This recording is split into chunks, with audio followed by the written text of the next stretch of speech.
members of the school committee. Um, I'm here to talk about a book I learned that all Sharon High School students in 10th grade are going to be reading this year called Pet by Akwaeke Emezi. This book is full of profanity. The main topic of the book is hunting a child molester at a school, and it describes in detail a sex change surgery that a young child has. I find this very troubling because it's part of a pattern of Sharon teachers assigning students books which are highly sexualized. I keep being told when I bring this up that, oh, that I am exaggerating, that this is just a few lessons here or there, but it's really becoming a big part of the curriculum, and I think it's absolutely inappropriate. It's also inappropriate to be normalizing profanity. There's a big difference between sex, profanity, and sophisticated literature. The two are not equivalent. Many parents here try to raise our children to speak properly, to speak cleanly, to act in a respectable way. We would not want people coming to these school committee meetings and swearing. We don't want our children coming to school and swearing. I don't understand why they're being given these books which are full of curse words. We had a community member come last year read from I think it was a 9th grade book called The Hate You Give, also full of curse words, full of sexual behavior. I think this needs to stop. If you want to teach sexual classes, they should be in a formal sex ed class, and they should demonstrate positive behavior, not negative, profane, vulgar behavior that we do not want our children to emulate. We should normalize normal. Thank you. Sorry, Mira, I didn't catch the name of the book that you had mentioned. Sorry.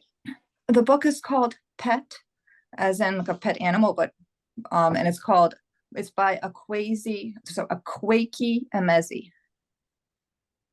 Okay, and it was read at what grade? It was just assigned to 10th graders. I believe they started just after Thanksgiving. Great, thank you so much. Sure. The thing I just want to add that what my previous speaker talked about, that one. My son is in 10th grade, and actually he came to me last week.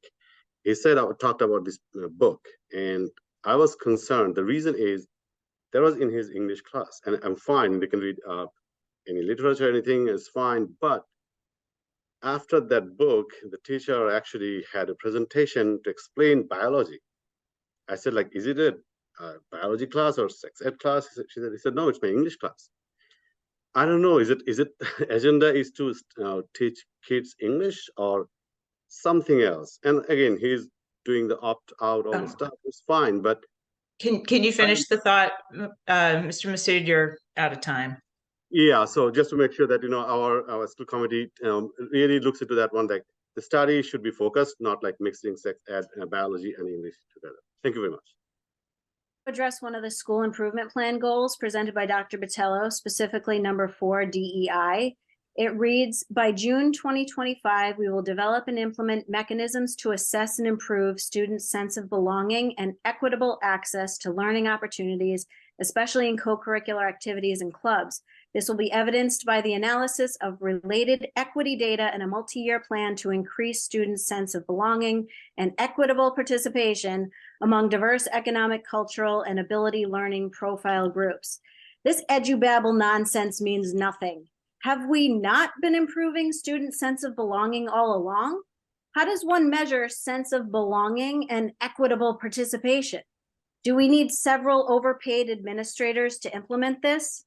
Has the overwhelmingly female faculty all along been elevating white hetero oppressors and just not realized it? And what happened to the last DEI director? Where's all that data? Let's see some actual measurable outcomes for once.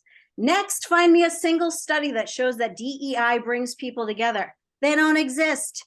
Equity used to mean enforcing equal standards for all regardless of background. Now equity means applying unequal standards to ensure preferential outcomes for individuals based on race, sex, and gender identity, regardless of their respective qualifications. How do they do this? By framing everything through the lens of oppressed versus oppressor, good guy versus bad guy. No wonder we're so divided. You're literally cultivating a generation of mentally inept perma-victims who don't believe in their own merit and compete amongst themselves for oppression points. who lack any sense of inner resilience and forfeit hard work for unearned entitlements. Want the answer? Reduce the administrative bloat and instead hire another school resource officer that can deal with problem incidents as they come up on a case-by-case basis. Excuse me, Ms. McLaughlin, you are over time, so can you just finish your thought? Go and get your kids off social media, because that couldn't be the problem. Thank you.